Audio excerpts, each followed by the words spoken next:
আজকে দারুণ স্বাদের একটা হেলদি স্যুপ নিয়ে হাজির হয়ে গেছি বন্ধুরা। আজকে বানাবো ব্রোকলি দিয়ে স্যুপ। এই ব্রোকলিটা খুবই হেলদি, তোমরা সবাই জানো। গ্রামের মানুষেরা কিভাবে স্যুপ বানায়, প্লিজ পুরো ভিডিওটা দেখো, তাহলে তোমরা বুঝতে পারবে। আমি এখানে একটা ব্রোকলি নিয়েছি। এই ব্রোকলি থেকে কয়েকটা ফুল আমি নিয়ে নিলাম। পুরোটা লাগবে না, আমার যতটুকু লাগবে আমি ততটুকু নিয়ে নিলাম। নিয়ে আমি ছোট ছোট করে কেটে নিলাম।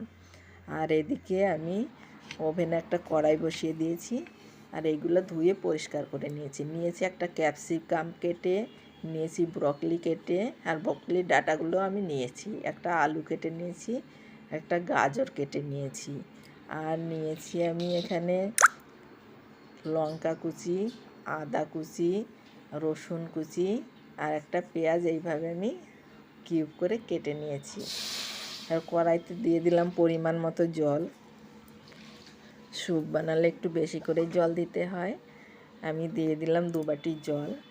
এবার জলটা গরম হওয়া পর্যন্ত অপেক্ষা করব। জলটা গরম হয়ে উঠলেই একে একে সব সবজিগুলো আমি জলে দিয়ে দেব। প্রথমে আমি আলুটা দিয়ে দিলাম, তারপরে আমি গাজরগুলো দিয়ে দিলাম, তারপরে আমি যে ওই ব্রকলির যে ডাঁটাগুলো আমি নিয়েছি ডাঁটাগুলো দিয়ে দিলাম। দিয়ে একটু নেড়ে চেড়ে কিছুক্ষণ রান্না করে নেব। তারপরে আমি এই ব্রকলিগুলো দিয়ে দেব। আজকে যদি কোনো নতুন বন্ধু আমার ভিডিও দেখতে এসে থাকো, তাহলে পেজটিকে ফলো করে দেওয়ার অনুরোধ রইল। এবার একে একে সবগুলো সবজি দিয়ে দেব। দিয়ে দিলাম ক্যাপসিকাম, দিয়ে দিলাম পেঁয়াজ যে কিউব করে কেটে রেখেছিলাম। এবার দিয়ে দেব রসুন কুচি, দিয়ে দেব আদা কুচি। আদাগুলো ছোট ছোট করে কুচি করে নিয়েছি যাতে মুখে বাঁধলে ভালো লাগে। আর দিলাম কাঁচা লঙ্কা কুচি। এবার একটু নেড়ে চেড়ে মিশিয়ে দেব।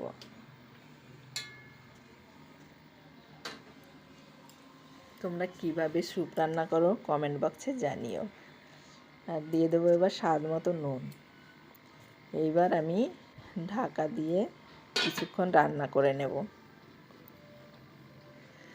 ভিডিওটা যদি ইউটিউব থেকে দেখে থাকো তাহলে চ্যানেলটিকে সাবস্ক্রাইব করে দেওয়ার অনুরোধ রইল। এবার একটু নেড়ে চেড়ে মিশিয়ে দিয়ে আবার আমি ঢাকা দিয়ে দেব। ঢাকা দিয়ে আবার কিছুক্ষণ রান্না করে নেব। এবার ঢাকনা খুলে দেখব কতটা সিদ্ধ হয়েছে। স্যুপটা আমার সিদ্ধ হয়ে গেছে। এবার আমি নামিয়ে একটু ফোড়ন দেব। নামিয়ে নিলাম। এবার ওভেনে কড়াই বসিয়ে দিলাম। এখানে বাটারও দিতে পারেন, ঘিও দিতে পারেন। আমি এখানে একটু ঘি দিয়ে দিলাম। ঘিটা গলে গেলেই আমি এখানে কিছু রসুন কুচি দিয়ে দেব। রসুনটা একটু নাড়াচাড়া করেই আমি স্যুপটা ঢেলে দেব।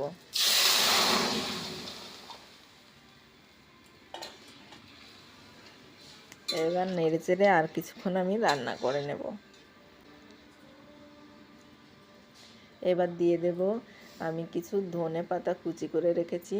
ধনিয়া পাতা কুচিটা আমি দিয়ে দিলাম।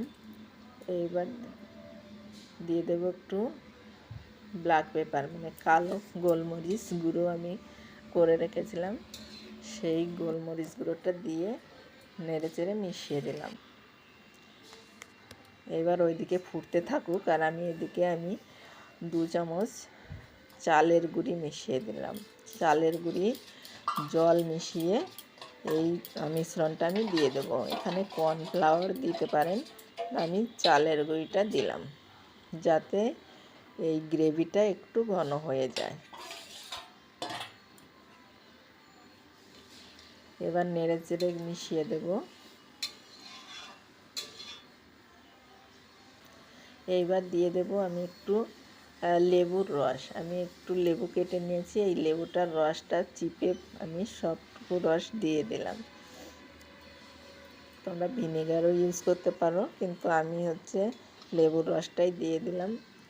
স্যুপটা খুবই হেলদিভাবে বানাচ্ছি, আমি এখানে কোনো সস ইউজ করিনি।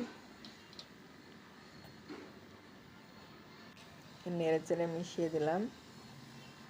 এবার একটু চেখে নিয়ে দেখতে হবে, মানে টেস্ট করে দেখতে হবে যে নুন ঠিক আছে কি না। আমার মনে হচ্ছিল একটু নুন কম আছে, তাই আমি একটু নুন দিয়ে দিলাম।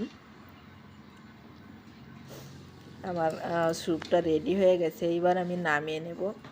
এতক্ষণ যারা ভিডিওটি দেখলে তাদেরকে অসংখ্য ধন্যবাদ। দেখা হবে পরবর্তী অন্য কোনো ভিডিওতে, অন্য কোনো রেসিপি নিয়ে। ততক্ষণ তোমরা ভালো থেকো, সুস্থ থেকো। দেখো কত সুন্দর হয়েছে স্যুপটা, দেখো। থ্যাংক ইউ সবাইকে।